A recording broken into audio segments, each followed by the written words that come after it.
just want to make sure we take the extra step for everybody.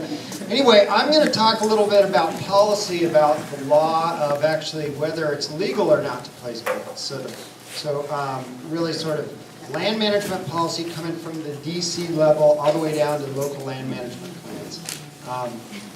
Brady talked a little bit about, self-regulation in climbers.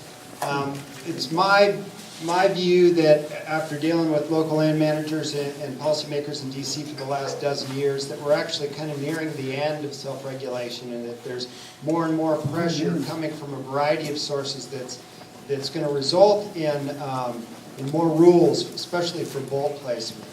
And that we're one really high-profile controversy away from a rulemaking coming from one of the federal agencies. I'm primarily going to talk about federal policy, but a lot of this also applies to the local level. So real fast, let's do a survey. How many folks here are route developers? How many of you have ever got a permit before you placed a bolt?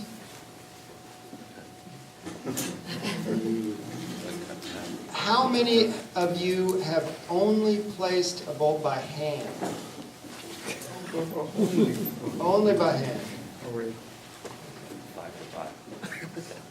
And how about ever replaced a bolt by hand?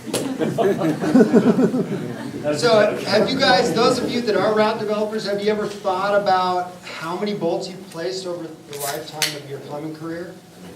Shout out a couple of numbers here. Thousands? 2,000? 7,000? I hear 7,000. Do I hear 7,005? Is that it? Nobody's done more than 7,000? Where's Scott Ayers? So have you guys ever felt like this guy? When you've been out there, when you've been out there placing bolts, have you ever had this feeling that maybe you didn't want a ranger to come by while you were out there? Every one of you? We do have a climbing ranger in the room today, just want you to know, but I cleared it with him. He's not going to write any citations, so I want you guys to feel like you can say anything you want about your experience in your climbing career. Really, I want to be clear that I've spent the last 10 years defending the right of climbers to place bolts, but for a variety of reasons, it's getting harder and harder to make that case. And that's kind of what I want to walk through today, and then just have a conversation with folks about, is there a way that we as the climbing community can talk about some standards related to policy that we can agree on, or are we still we have too many divisions in ethical debates and that sort of thing. So, there's a variety of reasons why climbers are getting, a lot more attention, especially route developers. The folks that put up routes are by far the minority. We don't really know, but clearly there's a lot more climbers out there. There's a lot more impacts. It's hard to know if those impacts are a result of just the increase in the number of climbers, or is it because route developers are providing more opportunities for people?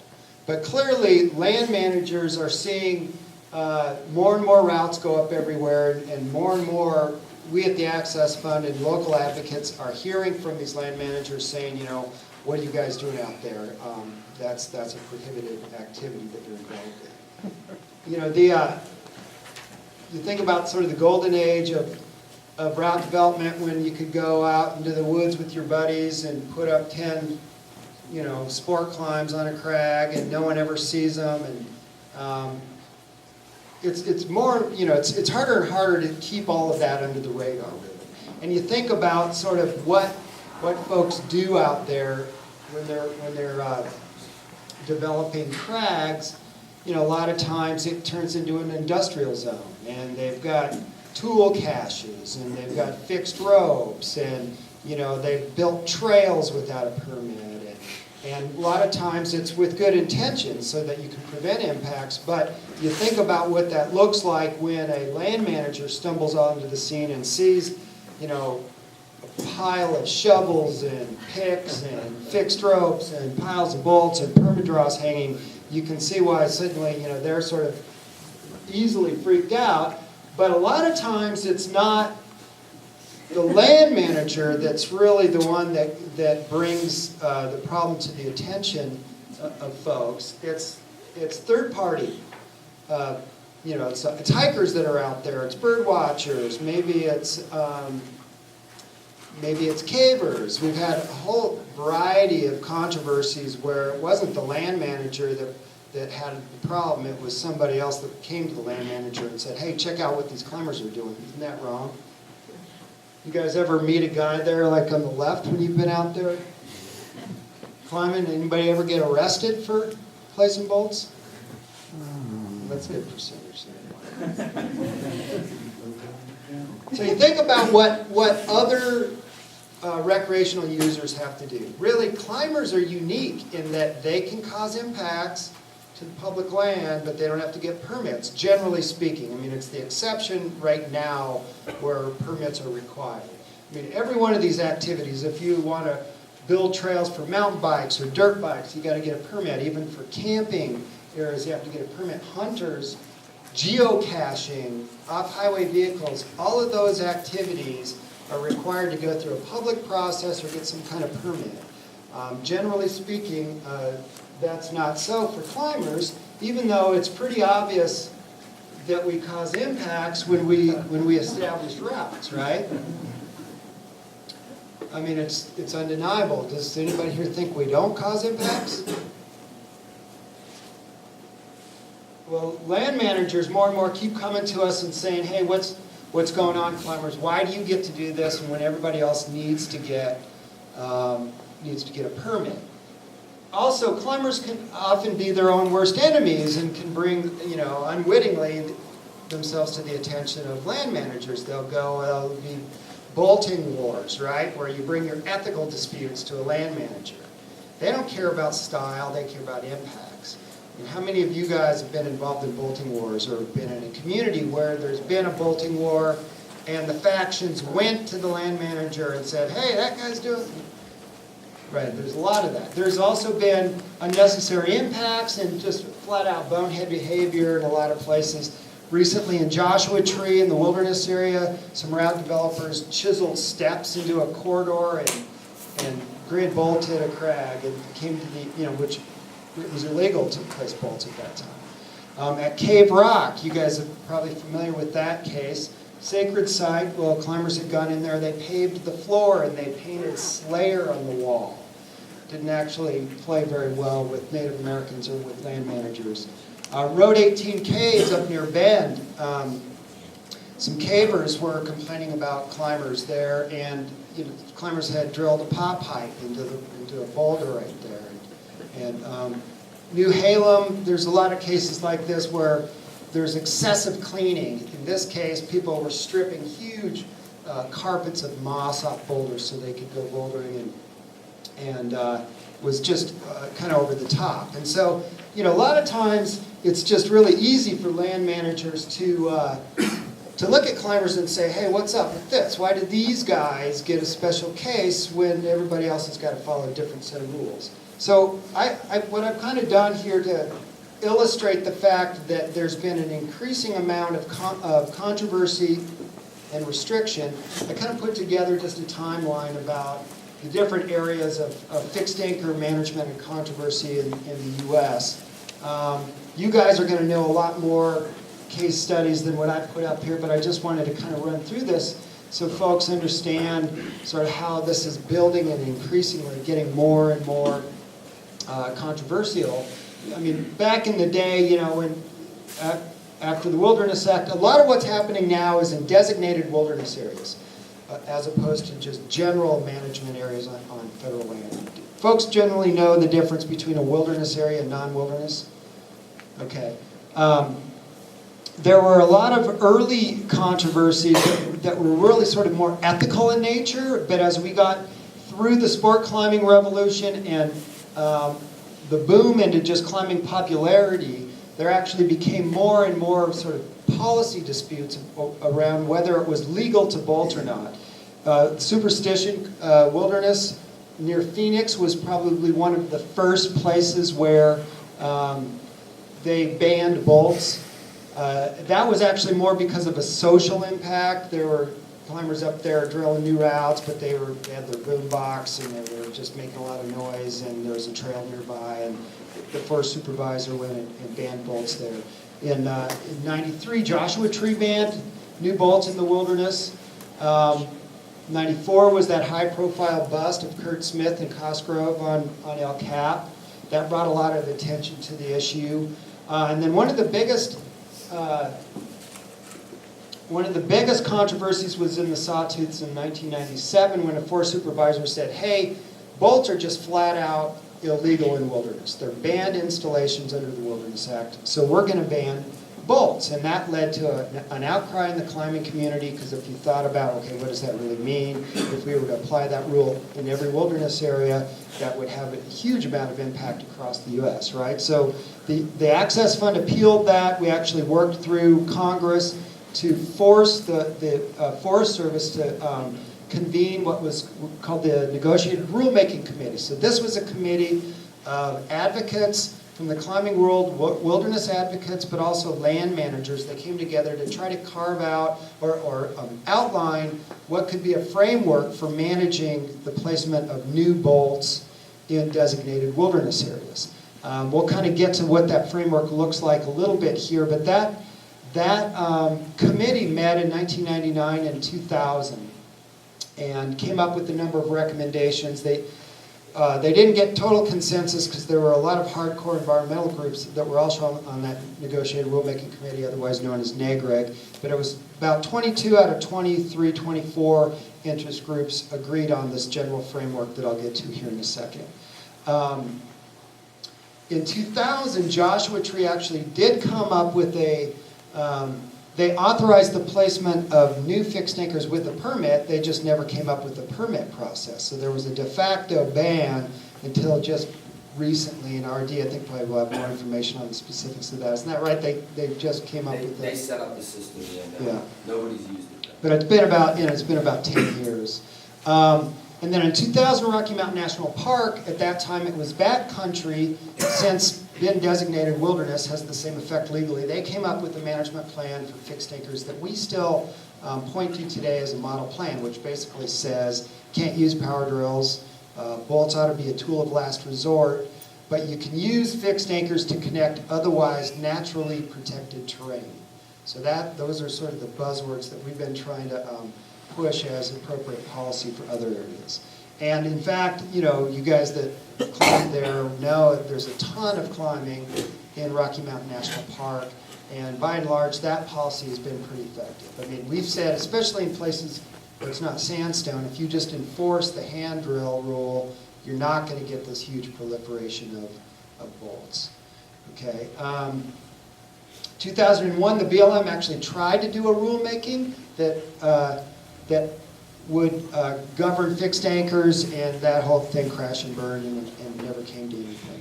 In 2005, North Cascades National Park instituted a fixed anchor ban in non-wilderness areas, and up there a big controversy also erupted regarding a route called Infinite Bliss in wilderness area, where it was something like a 26-hitch sport climb was drilled in wilderness with the power drill.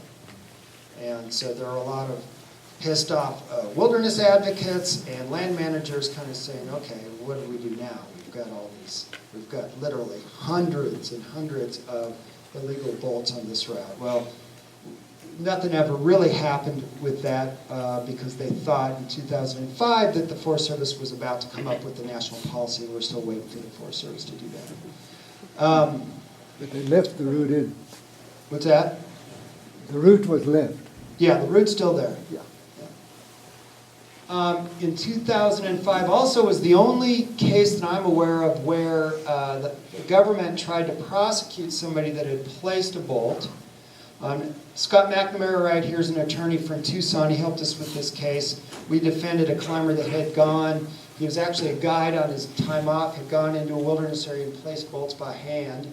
And the Forest Service tried to come in and they were unclear, honestly. They did a really poor job in their prosecution, but there was a number of regulations that we're going to talk about here in a second too. They tried to just charge them with the destruction of public resources and also a violation of their commercial use permit.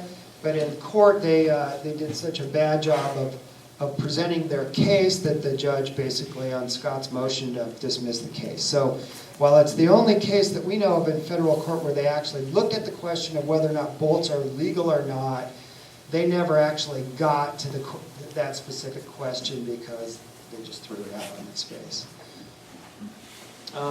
Thompson Creek is a place in Colorado near Carbondale in the Roaring Fork Valley where climbers had grid bolted this. It's a great little crag actually, and but there was a controversy over the geologic formation, the special designation that it had, where they drilled on into it. That's the only case that I'm aware of where climbers actually elected to remove bolts on their own. Climbers went in there and removed bolts to preserve about 80% of the climbs. They removed about 20% of them.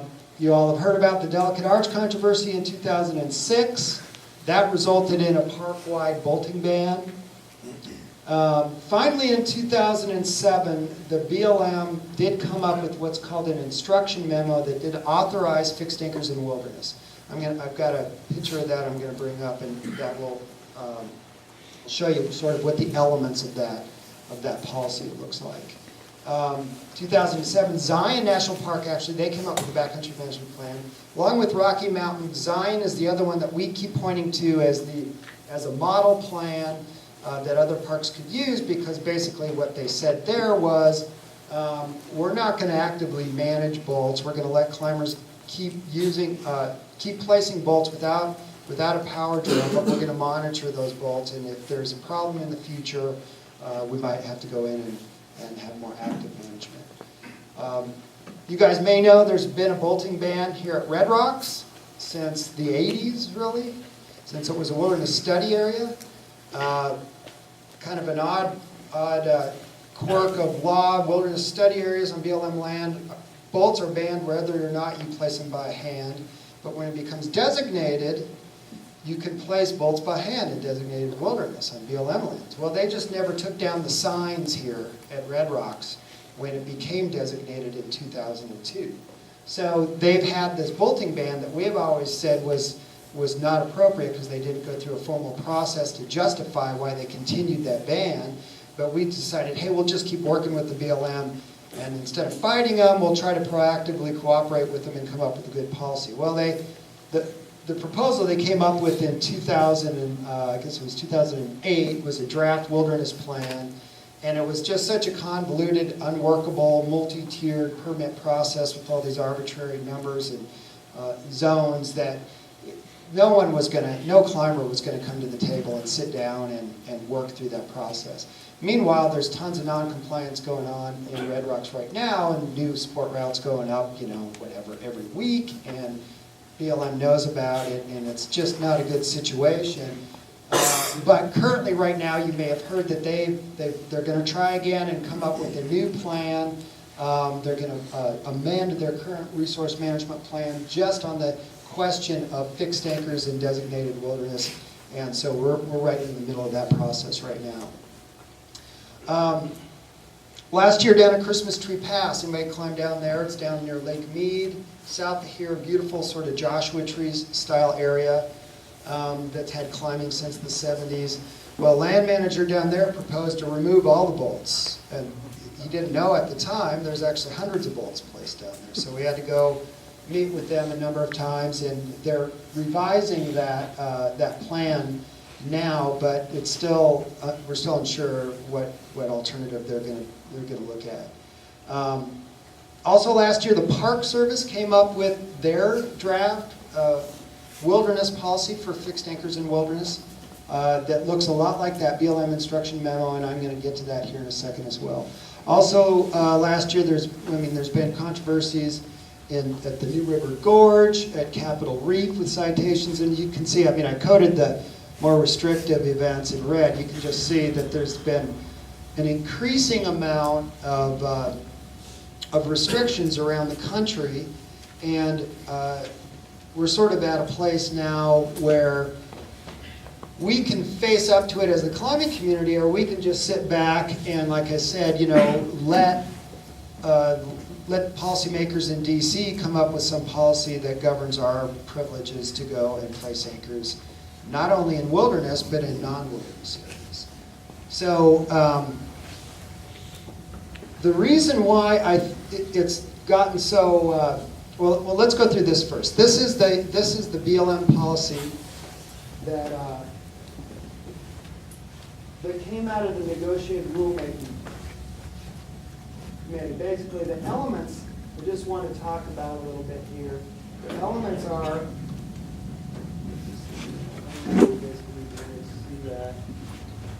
but what they talk about in this policy, during the whole negotiated rulemaking process, we were really looking at the question whether or not bolts were going to be banned. I mean, flat out, no bolts anymore in designated wilderness. So the main thing that climbers wanted was the affirmation that bolts were a legitimate tool that can be used for the administration of wilderness. Okay, and what we had to give up was the possibility that prior authorization would be required. What that prior authorization looks like is really kind of the devilish detail. But what this policy says is that the BLM has the authority to manage fixed anchors in wilderness. They're not supposed to use power drills, of course, and that if there's a significant amount of climbing in any given area, they're supposed to come up with a climbing management plan that will also deal with the question of fixed anchors.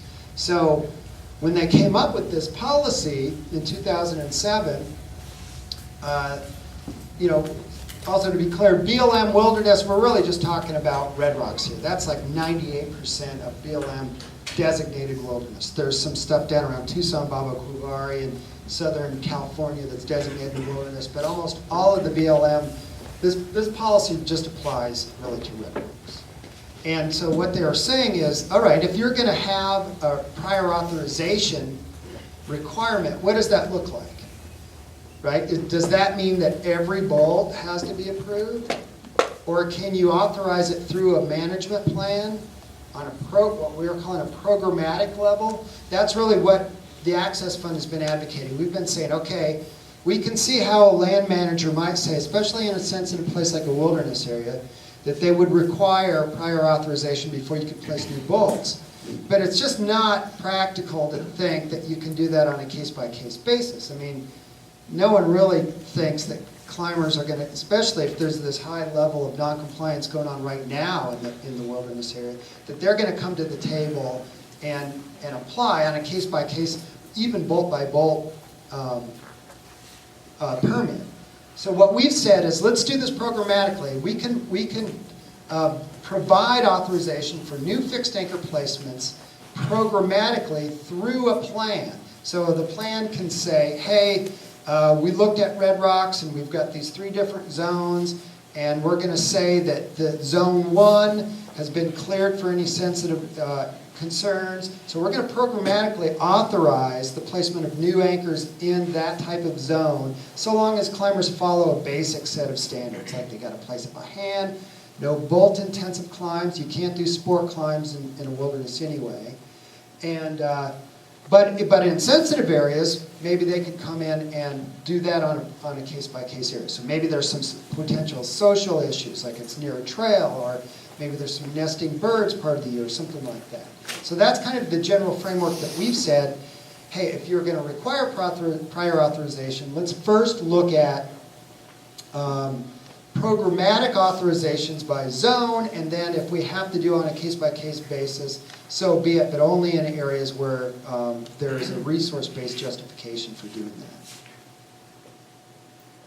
that. And I also mentioned the Park Service last year came up with their draft plan. This is not final yet. It could be final any day now.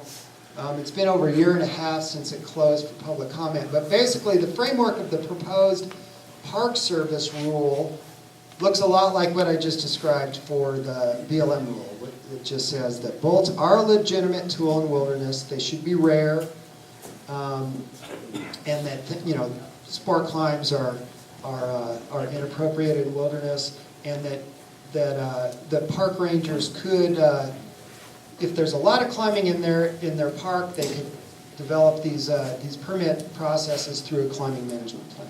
This is really kind of one of the big, this is a big deal. I mean, Red Rocks is obviously a big deal, right? But when we're talking about the Park Service, we're talking about Black Canyon and Yosemite and Zion and Arches and Canyonlands and North Cascades, Joshua Tree, all the sort of crown jewels of, of the climbing community in the United States that we know about. So this is a really big deal. There have even been some more controversies lately in a few parks in North Cascade. Recently there was a controversy about a climber had placed a bolt there that the park declared illegal. They went in and unilaterally yanked those bolts out, created this big controversy. So we were just saying, actually recently the Access Fund, American Alpine Club, and American Mountain Guides Association wrote a letter to the director of the Park Service saying, hey, this North Cascades controversy is evidence why you need to get it together and come up with a final plan so that park rangers can't just make up policy on the fly, depending on their own personal ideology. So clearly the Park Service, it's a big deal there, but the real action in the future is going to be on Forest Service lands. And pretty much no matter where you are in the country, obviously less so back east, but there's going to be some awesome Forest Service wilderness area climb. This is where we're talking about the high Sierras and all the Wind Rivers, much of the Cascades, just tons and tons of wilderness climbing on Forest Service land. And they were the ones that actually convened that negotiated rulemaking committee that came up with the framework that looks like the Park Service and that the BLM did adopt. Yet they still haven't come up with their own policies. So they're just kind of hanging out there, and we're waiting for them to kind of figure it out. And we suspect they're waiting to see how well the force or the BLM and the Park Service policy flies and if it actually works. And so we've been talking about wilderness policy, and there's been at least some language about how to manage fixed anchor in wilderness, but then there's everywhere else, right? There's non-wilderness federal land, BLM, think pretty much all of Utah, right? Like Indian Creek and all of that. Lots of National Park Service land, the New River Gorge, Devil's Tower, a lot of places, big chunks of Joshua Tree that are non-wilderness park managed, and then a huge amount of Forest Service land that's non-wilderness. And there is no policy out there that affects this kind of general use federal land as pertaining to fixed anchors. There are all these other areas too, obviously state parks, private lands like Muir Valley at the Red and the Gunks and stuff like that. But really kind of the big player here is non-wilderness land. Let me see if I can zoom in here. This is kind of what I really wanted to talk about, and why more and more we're getting rangers that come to us and say, "What are you climbers doing? This is banned. This is a prohibited activity." And these are called CFRs, Code of Federal Regulations. These have general application across federal lands. Each of the main federal agencies has their own version of these rules. And like I was saying earlier, it's getting harder and harder for us to defend the privilege of climbers to go out and drill holes in public resources with power drills, right? Especially when you look at the black letter law. It says it's prohibited to damage any natural feature or other property of the United States. So how is drilling a hole on public land not a violation of that rule? Depends on your interpretation of the word damage. Also, we do put something back in. Okay. But how does that, So it's an enhancement, it's not damage. It's way too broad because Good question. walking on a rock could be equally interpreted that way. And what was your? Mine doesn't apply. Okay. So Jason, how does that tie in with multiple use and harvesting forest resources? Is that covered by this? That obviously can't be covered by this code. Well, there are a lot of other regulations that deal with like, harvesting vegetation or whatever. But my point was, all other activities, recreational activities where you're building a trail for hiking or mountain biking or whatever, those guys are already governed by other rules. Like they have to get prior authorization before you can build a trail. Right? Climbers don't right now. I mean, it's up in the air. They make it up all over the place. Basically, here's the rule: if you're not in a designated wilderness area, or even if you are, if a ranger says, "Hey, that's banned under CFR 261.9 prohibition," they have to have an order on file that specifies that specifically in that supervisor's office. Otherwise, you try to make the claim like what Mark did. You just say it's a de minimis amount of damage. If you're going to allow a recreational activity, you have to assume there's going to be some impact. And, the amount of impact that we cause drilling holes in the rock is just nothing when you think about other impacts, right? But then, let's keep in mind, how many thousand volts? But 2,000 of them are in another country. Okay.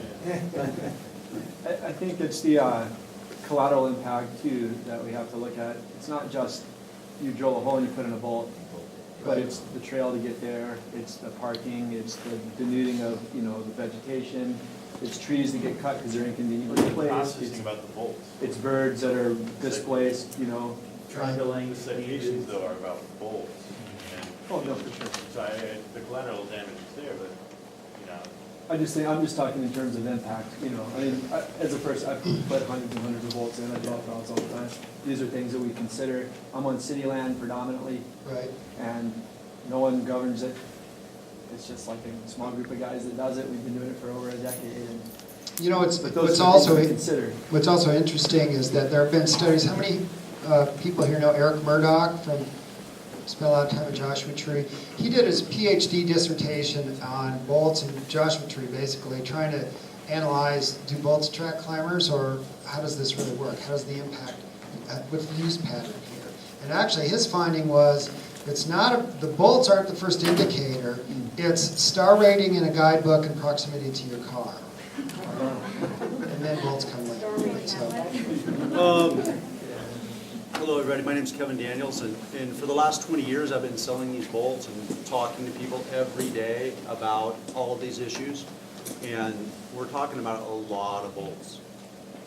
And it's hard for me to, those are the rules, and it's a lot of bolts and it's a lot of hangers. And I've made comments to friends and had conversations like there's a lot. I don't know where they're all going, to be totally honest with you. And I talk to people every day, and I say, where are you bolting? What's going on? Whose land is it? If you talk to them, and it's been an interesting journey for me, being a totally traditional-based climber, growing up in Joshua Tree, to all of a sudden be in this position to where I found myself almost kind of going, wow, this is a lot.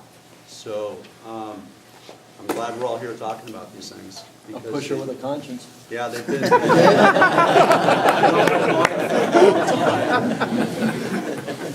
Dave, you had a... I guess my name's Dave Pegg. I publish guidebooks and I do a lot of new routing.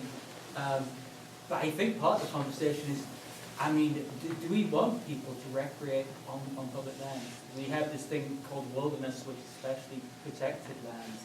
And, I grew up in Europe, and certainly when I came to America, I was shocked at how many rules and regulations for a country of small government were involved in doing bouldering or Waco tanks or things that would not be as regulated, certainly in Europe. So, sometimes I'm thinking, well, if we can't do any damage, then nobody can recreate on public land, and then you have a situation where nobody cares about public land when you have dogs, because they're not allowed to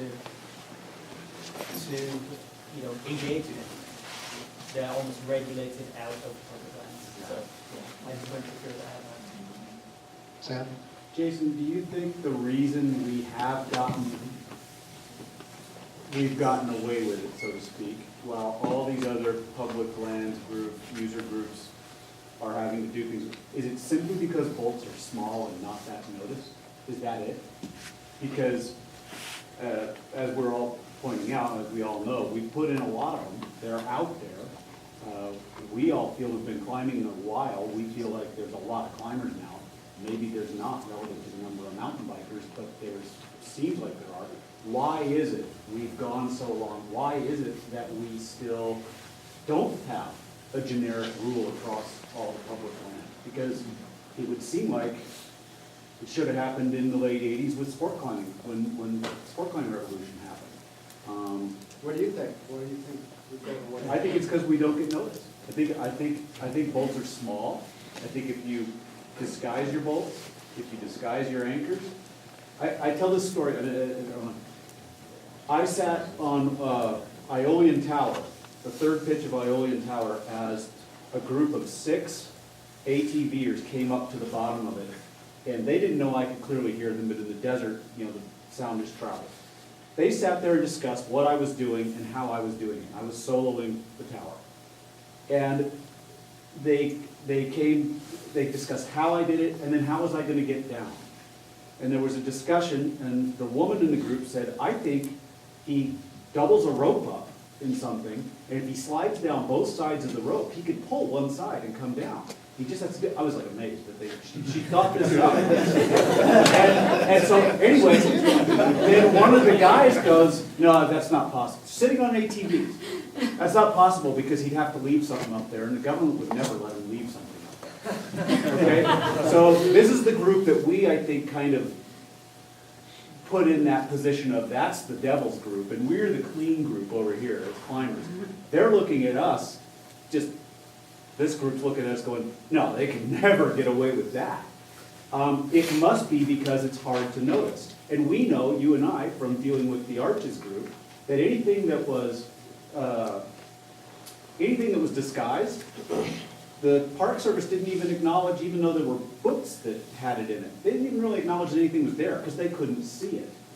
If you can't see it, it's not a problem. So I must speculate that we don't have these rules. They can see us up on the wall, but they don't actually know that these little things are permanently in them. And I just wondered if you got that impression in all of these discussions with all of these land managers over the years, that they just didn't even realize it until somebody did something with it. I think that's true. I also think that, climbers, route developers tend to be, they want to be under the radar, they want to just go do their thing, and they just kind of like the secret crag thing, right? And then, a lot of land managers are clueless. They just don't know, unless it's in front of them. I don't mean that in a bad way. They just are not exposed to climbing, right? More and more, that's not the case. There are a lot more climbers now that work for federal agencies, but, I think another aspect, on a different note than flying under the radar and not being noticed, is that is something that Brady brought up, I think, in the beginning, maybe, that this is the same reason that we're having this conversation now and not 20 years ago. There are a lot of different interest groups and stakeholders, and it's not entirely straightforward, technically, as far as the safety of these devices. Wedge anchors and sleeve anchors and glue ends and all these other things. And that for federal policy on it to happen, they probably need to address some of those questions about what is an acceptable fixed anchor. And to do that, they need people with some expertise in it. And I think the fact is that some of these federal agencies don't always have route developers whose day jobs are being land managers or consulting. and they're also freaked out about liability, right? And that's something Mason's going to talk about. They're entering into that liability game. If they don't, then You bring that up, and they really have explains.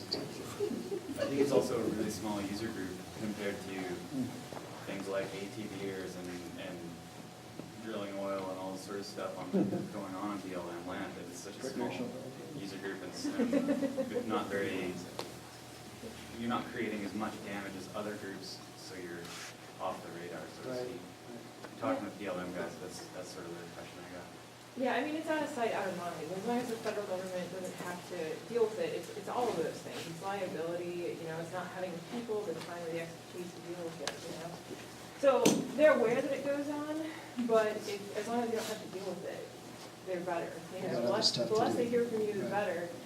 So until other people like, the people that had to deal with NEPA to do their OHV stuff, it's exactly what they were saying, like, they see you guys doing it, and they're like, well, we had to go through this long NEPA process to be able to do what we want to do, and here's this guy leaving this thing on this guy, you can't see it, but it's one of those, exactly, how can they get to do it, Right. and we can't, we have to go through this huge battle, But for the federal agencies, it's definitely like, oh man, liability, we don't know anything about this, so it's easier to just say, we're gonna ban it, because we don't know anything about it. So, Could I just say, I think there's a difference too between placing a bolt and using a bolt, and 99.9% of bolt activity is somebody using a fixed anchor, and the actual placing of it might only happen once for 1 minute in 20 years. So, I mean, you could be a land manager and go to a sport climbing area for a whole year and never see anybody actually placing a bolt. So I think the impact, although there are thousands and thousands of these bolts, it's the actual placing of the bolt happens in a very small space of time. Most land managers now, though, think that's a magnet for the masses. So while it might only be a small, blip in time, An attractive nuisance. yeah, the cumulative impact of people coming to that day. My name is Chris Vincent. I'm with ClimeTech, and I agree with the points that everybody's making, especially with Kevin's. When you're a manufacturer carrying, hangers and bolts, it's insane. I mean, thousands and thousands and thousands of hangers, and it comes down to is who's responsible. How many do you move in a year? Oh, God. 20,000? 10,000? I have almost 20,000 on our shelves right now. I mean, we've gone through 6,000 a month. But that's just not for the United States. They go all over the world. So he's right. It's a lot. And you need to make sure that whoever these are going to, they're being used appropriately. And not only that, but there's a visual impact. Bolts and hangers, they can be painted, they're small, but then people fix gear on them. That's how they're used. So if people are leaving up draws, there's a real big problem with impact there. And so the responsibility, I think, is on the climbers themselves to make sure that, okay, once they're in, they need to be used in a manner that's appropriate for that area. And if bolts aren't allowed to begin with, don't put them in. But who's responsible? Let's do one more here and then Well, we'll and have what- time at the end. And what's rapidly occurring with more impact is other user groups that are our natural allies are now becoming our natural enemies. In Arizona, Sky Island Alliance is starting to complain, and they're seeing bolts and they're outdoor users like us who I thought were our allies but are no longer, right? And now have a bone to pick with us, and that's a really scary thing for me. So another kind of, as I said, to that first regulation, that applies to Forest Service land. 2.1 there, that applies to Park Service land. It's essentially the same regulation, just you can't damage a public resource. Another interesting one here is at the bottom. It's hard to get around the notion that a bolt isn't some kind of improvement. And it's prohibited to place or maintain or construct any kind of improvement without a special authorization. I don't really know how you get around that one. We've been trying for a long time, mostly successfully. But look at the last one there. So it's also prohibited to abandon personal property. So when you guys develop your crags, how many of you think those are your routes? Oh, come on. I don't believe you. They're for everyone else. So if you look at the law of abandonment, and there are different specific regulations that the different agencies have, is that if you leave something behind with the intention of leaving it, not that you might come back and use it, but that you intend to leave it, you forfeit that property. And the government's got the right to take that and sell it, or you know, actually they're supposed to try to find the owner and return it within a certain time frame. So, I mean, maybe Sam will get 5,000 bolts on his doorstep. Who knows, but anyway, that's just a really interesting kind of concept you think about. What we've always sort of said at the Access Fund is like, we want to legitimize routes with bolts on them. And so we try to figure out these different theories. One might be that it's akin to a trail, and that if you intend to leave it behind and abandon a bolt, it becomes public property, so that the sport route is like a public trail, and no one else can come and right. What we want to avoid is that people will come and start yanking bolts out and altering bolts in negative ways, right? I mean, we all know that happens, but if people thought they had the legal authority to go out there and start ripping bolts out, and they really had an agenda, it'd be a huge mess. So nobody here thinks they own their own grounds. And then there's NEPA. So of course they can authorize a prohibited activity through a special use permit, but that's a major federal action that has an impact on the environment. Therefore they have to go through NEPA. It's our most important environmental law. That's basically, it's all about informed decision making and a process with alternatives that the public has an opportunity to influence. So you all have probably heard about many of you have been involved in these plans, but you go through various stages. And so, for example, I was talking about the Red Rocks Resource Management Plan amendment that's going on right now. That's a NEPA process. They were required to go to the Federal Register and notify the public what they're going to do, and then there's going to be at least 2 opportunities for the public to write comments and influence what the alternatives are and what the final decision might be. So to the extent you've got an interest in policy on fixed anchors at the local level, it's really critical that you get involved during the NEPA process. You know, and a lot of people have questions about, you know, what rules apply where and all that. It depends on, you know, where you are, obviously. And in this day and age, it's really pretty easy, especially in the West, less so in the East where there's more convoluted private land boundaries, but it's pretty easy to find out where you are and whose land it is. And then you can find out what rules apply. You have to find out, you know, are you in a wilderness area? We talked about the Code of Federal Regulations. Those apply pretty much everywhere on federal land. Has that area gone through a NEPA process? Does it have a specific management direction there already? Is it in a forest plan? You can see there's just a whole variety of rules that can apply depending on where you are. So really, you know, and how to find out, you can find out by just online or asking around guidebooks or your local land manager or whatever.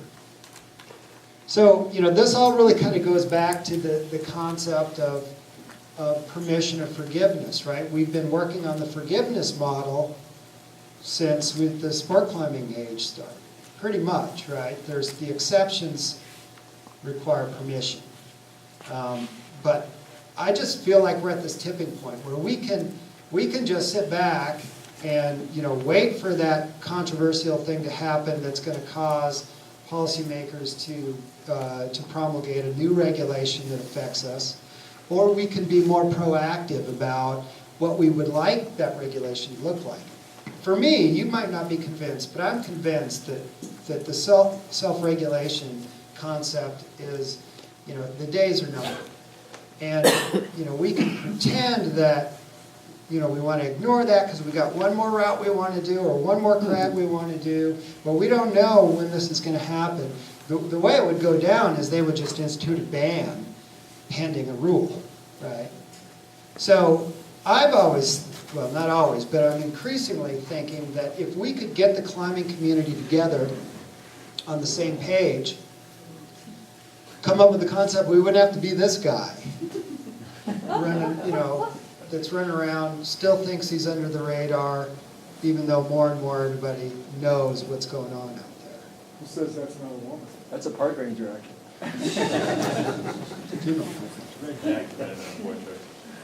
So anyway, where do we go from here? What do you guys think? What, Brady, you gotta... Well, I just want to ask you, what, Jason, we've been talking about this for a long time. What would that look like in your mind, to getting a consensus and going to the, if it's true that things are changing, it's a golden era of being under the radar, the days are numbered. If we were to take a different approach, what would that look like? Well, first, the climate community would have to, maybe not have consensus, but at least generally agree on what that framework would look like.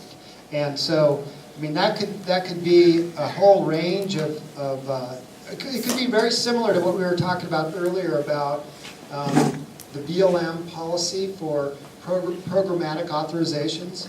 So it could, basically what you got to decide on, the policy and then the mechanism for proposing it are two different things, right? So the policy could be something like, well, we agree that we should be regulated. I'm just making this up, so don't start throwing stuff. We agree that we should be regulated, and that regulation should have certain standards for maybe hardware, but also location and sensitivity to other resources, and that some kind of prior authorization could be appropriate depending on the location, and that prior authorization could be done programmatically through a resource-wide management plan. So Inyo National Forest is doing a forest plan revision right now. We could be involved in that process if there was a regulation in place, and we could say, hey, we want this whole forest to allow in different types of fixed anchor use in different zones, whether it's a wilderness area, whether it's a front country area, or whether it's got some other sensitive resources around like birds or cultural resources, whatever that is. That could be authorized through that forest plan. There it is. It's done. But so that's an example of what it could look like at a specific place. The way that you would get that done is you would petition the government for a rulemaking along the lines of what you want. But that carries some dangers too, because you could petition them for a rulemaking and you could get a worse result than you've got now. So that's really kind of the difficult part here, is like, what do we agree on how we want to be regulated, even if we did want to be regulated? And then we'd have to accept the responsibility of the outcome if we petition the government for that. So hold on, back here we have... I think step number one for the climbing community is coming up with a set of best use practices on how we're going to do bolting and do bolt replacement. And that's going to be varied depending on whether you're working New River Gorge, front country, easy access, where we can go to greater lengths as far as sustainability, drilling, which if you're working in Yosemite, on El Cap, you're not going to use those same methods, but until we as developers come up with our own plan and our own best user practices, really no sense going to the government until we've got that straight amongst ourselves. Right. On a daily basis, the questions I get most that don't concern me, but that I'm aware of or that stick out in my mind, come from new route developers.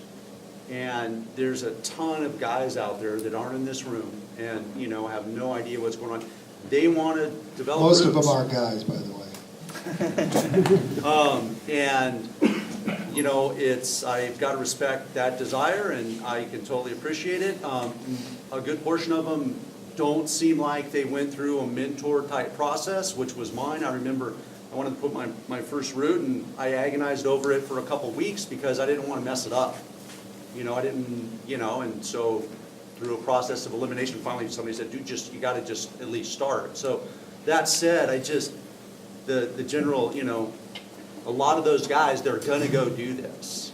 And with the internet and what they're seeing and, you know, the magazines and me selling bolts and everything that's involved, that seems like, in my mind's eye, I think we could come to some kind of, this is the best thing we should possibly be using based on a consensus, and this is how we're gonna do this and that, but it's how are we gonna get those guys, honor their desire to have this experience, and get them involved and bring them into a fold of this is kind of how you do it, and this is the way it needs to be done, and this is the reason. Because on a daily basis, you know, living in Bishop, I see that at the boulders from a bouldering aspect. I've seen the entire Wheeler Ridge explode over the last couple of years. Hundreds and hundreds of routes of all different lengths. Guys that have never bolted before are having a great time doing it. There's trails going in. It's the new, you know, the new developers, and there's a lot of So them. you talked about a couple of things though there, hardware specifics being one of them, right? But also just a how-to sort of protocol for developing a crag that's everything from trails to what? To top down, bottom up, I mean. Yeah, I mean, you've got one bolt or one new route over here that, you know, is a mix of cracks and a few bolts. You've got another route next right in, it's a crack with bolts protecting the whole thing with A1 placements the whole way. You've got some, you know, you've got a route here that's 30 years old and has 1/4-inch bolts. It's kind of all over the place. So it seems like, to try and answer your question, I think that new user group is really important in this, because if we're going to approach with some type of idea of let's have some kind of a policy or, you know, go in this direction, which I think needs to happen, and I have thought about that, or thought that needed to happen for many years. It's going to be this new generation that really needs that information and understand what's going on, and I don't see a big connection there right now with that group of people. Scott? Well, and what I'm hoping for is that gatherings like this, and that you guys will change the culture. Until the culture changes, right? Until it's not okay to just go out and drill wherever the hell you want and do whatever you want, and that's cool, until that culture changes. And I'm hoping gatherings like this, where we leave here and say, you know, I don't think that's so cool anymore, just to drill where you're not supposed to drill, not to drill with a motorized drill in wilderness. And I think until you guys change the culture or start this change, nothing's going to happen. Well, you know, I like to compare things to what I do, and I contract helicopter long-line rescue, and I'm involved in a few different trades. And I think really like what the procedure is going to have to look like with all the differences in ethics and styles and rock types. There's a lot of variables there that ultimately are, you know, the responsibility of figuring out locally. But there still has to be some sort of framework so that we can go talk to the Park Service or these land managers.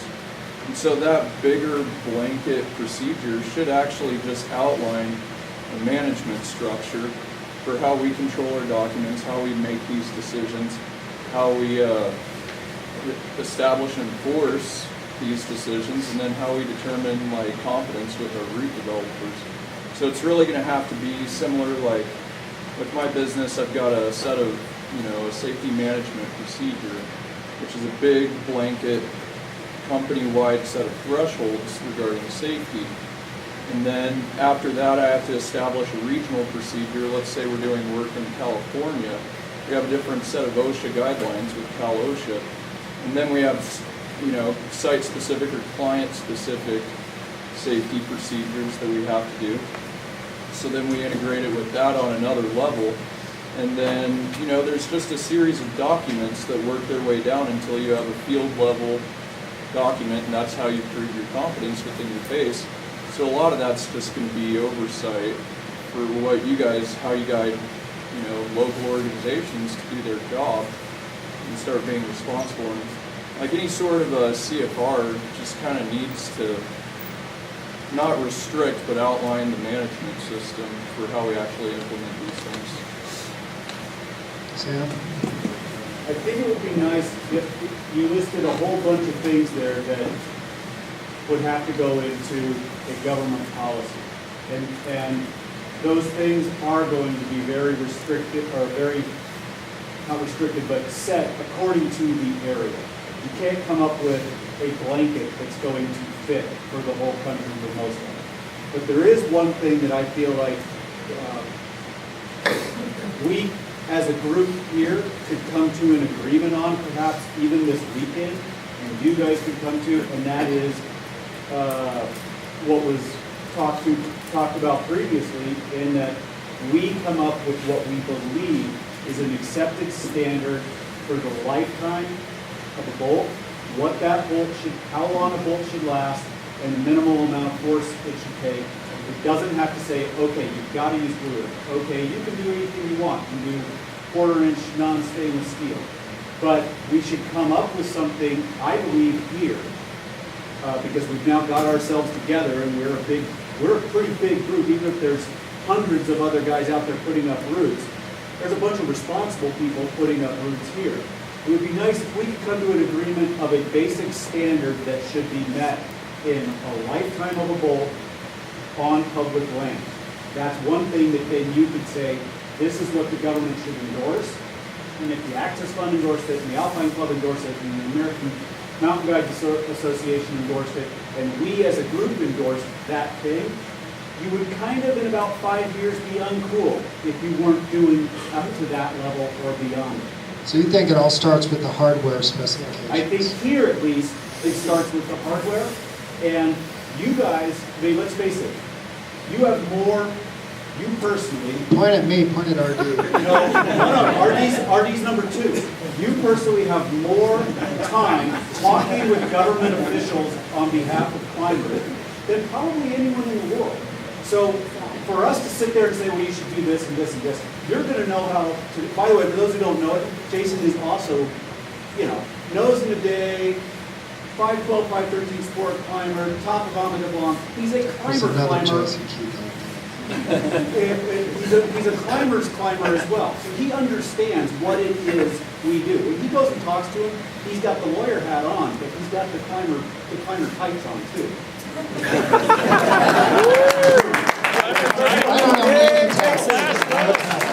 Hey, Jason. You're saying very much that this weekend we can attack a problem of hardware. You've got the experience in the room as far as route development and science and policy, and that's really easy to attack. You can see it get through it. But I think the more insidious problem that ultimately puts us at risk differently is one that was brought up over here about that first route we put up. Because not just the learning curve, but the mentorship issue and how people come out of this since the explosion. Folks coming out of the gyms. Folks coming out of the gyms, and we all know what they're like when they first come out into the sunlight. And not just the safety of the routes and are they using the right hardware, but are they using a drill because they can drill put holes into the drill. And it's a wilderness area they didn't understand fully. Hey, there are rock routes here. I got a drill. I like rock climbing, and breaking these policies is dangerous before as well as maybe dangerous hardware. How do we take the second pass after this weekend? How do we try to get this program that holistically folds in so that the whole house of cards isn't crumbled because somebody puts up a first route and a power drill in a wilderness area with 1/4-inch non-stainless bolts. Oh my God, this is everything wrong. Right here. Rich Berry with the Black Oak Climate Coalition.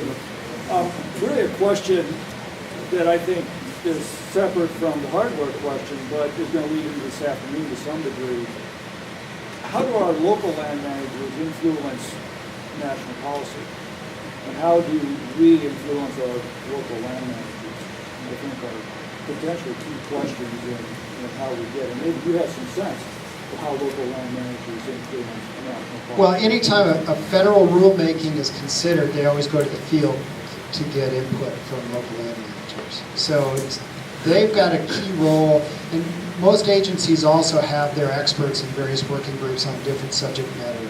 So the Park Service, for example, has their core working group experts that know climbing and will recommend to the higher ups what a policy ought to look like. So that's the first part. How do we influence our land managers as advocates is really your all's job. I mean, as local advocates or members of your local climbing organization, being involved with them on the ground on not just climbing management and bolt management issues, but also proactive stewardship projects at your crag. I mean, the usual stuff that you already know, developing relationships in a way that also gives them what they need to accomplish their job without being, who said it right here, being a pain in their ass because you're just creating more work for them. I'll just say one thing on that. There is nothing, for those of you who haven't worked with land managers specifically, in my mind, over the last 25 years of doing that, there is nothing more important than your personal relationship with that person. If they like you, they tend to want to work with you. If you go at them with a belligerent attitude, or they come at you with a belligerent attitude and you then fire back, it won't work. So essentially that first meeting, kiss ass. Greg? Well, you've been through this, but it seems like government agencies want to plagiarize. And so if they can find something more specific to plagiarize, so we're talking about standard guidelines here, we're talking about best management practices, and if we could define those so they're not broad scale but implementable, then when they go through the process of looking at bolts again, they're going to grasp onto that if we can find it. Yeah, a little bit here. Yeah, I mean, it seems to me all the issues that we're talking about, whether it's best practices in bolt placement or development of areas, what we're really shooting for is self-regulation, right? Like being out there, being able to propose how we take a proactive role in addressing these issues so that they don't necessarily need to work as hard to try and define them. Yeah, as long as they can have the final word at the end of the day somehow, right? Within a framework that allows us to self-regulate within these sideboards. So how do we build the infrastructure to be able to sell that self-regulation? How do we do that? I mean, at the local level or at the large scale? Well, I'm here at Red Rocks, right? So Right. for me, it's... I think a lot of it's sort of like what Sam was talking about, and just being part of the local group and developing good relationships with local land managers. I mean, they're going to have to believe that you're there for them when they've got a problem or they need some help somehow, or that you're a resource for them when they're trying to propose specific policies. So, Bart? Earlier you said you kind of prophesized that self-regulation is soon to become a thing of the past. Did I misinterpret what you said? Well, my main point is that it's increasing number of controversies and regulation around the country to the point where it seems inevitable that we're going to reach a critical point where something will happen. You seem... well, self-regulation seems to be the ideal, right? To climbers. But I was confused when you said that, like, you didn't see self-regulation, you see it becoming a thing of the past, but isn't that kind of what we're striving for? Like, isn't that the plan we would like? It's the plan we would like here in the Red Rock. Sure, it's where we are now, and most places are self-regulated for climbers. My point was just that I don't see that being the way of the future, given various pressures that land managers are under right now. But I still think it ought to be something that we strive for, so long as we can keep it within some boundaries that give land managers the ability to manage problem cases, that type of thing, right? So they have they've got a way to respond to our critics, right? The tree hugger and the butterfly catcher and whatever that doesn't like the sport crag. You know, they need a way to say, hey, we manage those guys, we know what's going on out there, and we can pull them back into place if we need to. Meanwhile, we're self-regulating in a way that's acceptable to land managers and the larger community. Thanks for the But clarification. that's a lot to, how that really works. And then you get the 5% that don't comply with anything, piss off the local land managers, and it can get complicated in a hurry.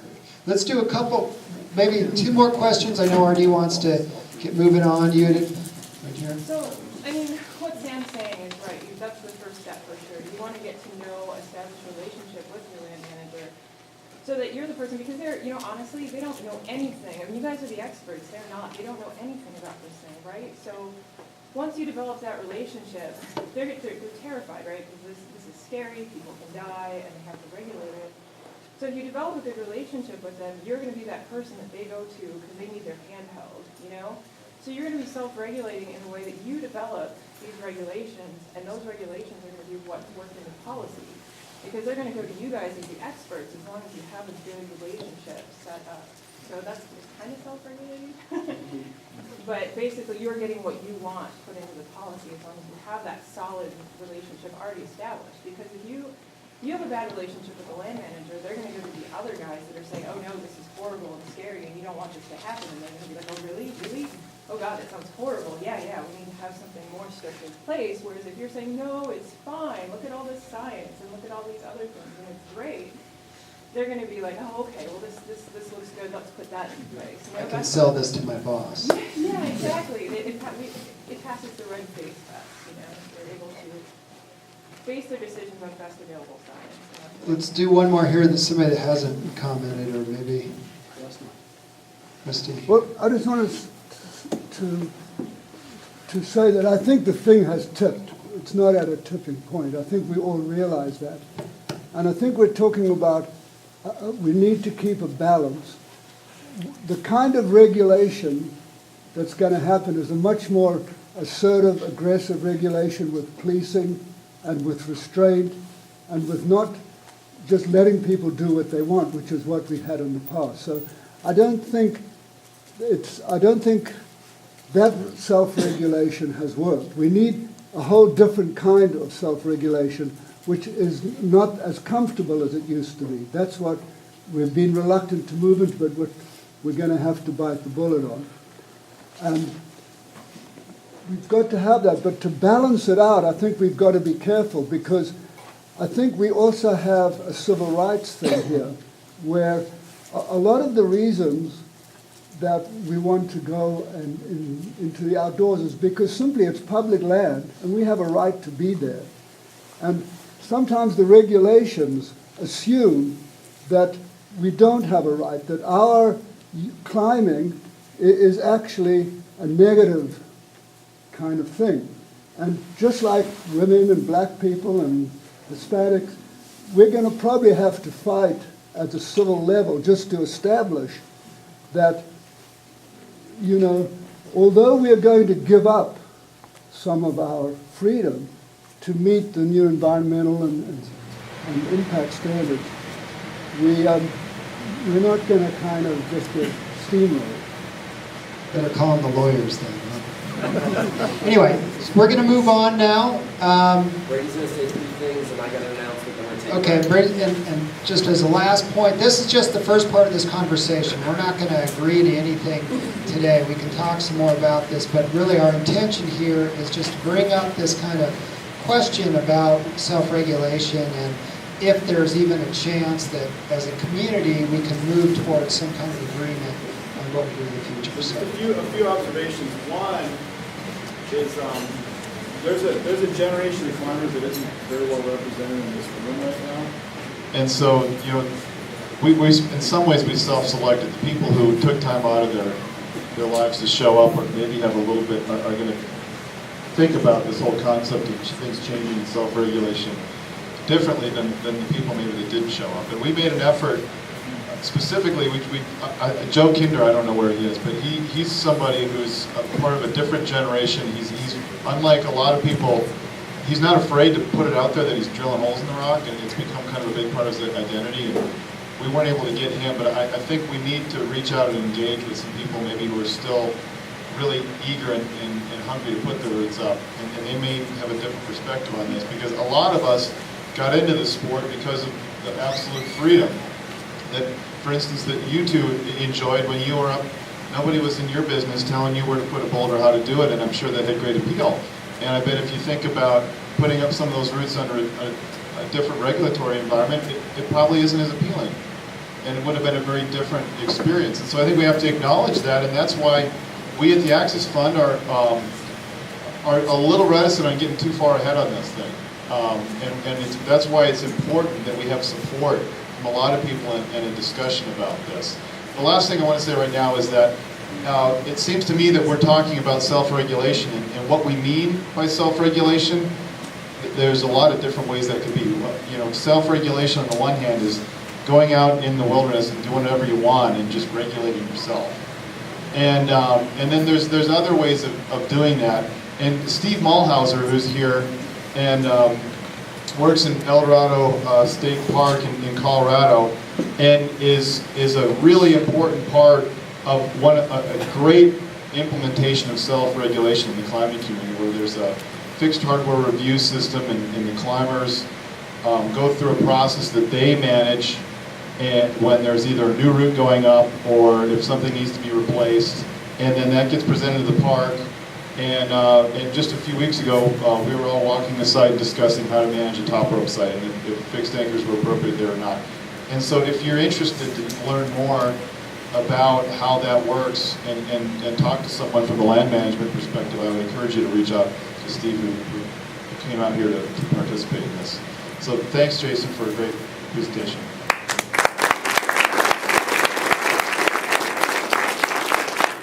All right, we had a tiny change. So the food got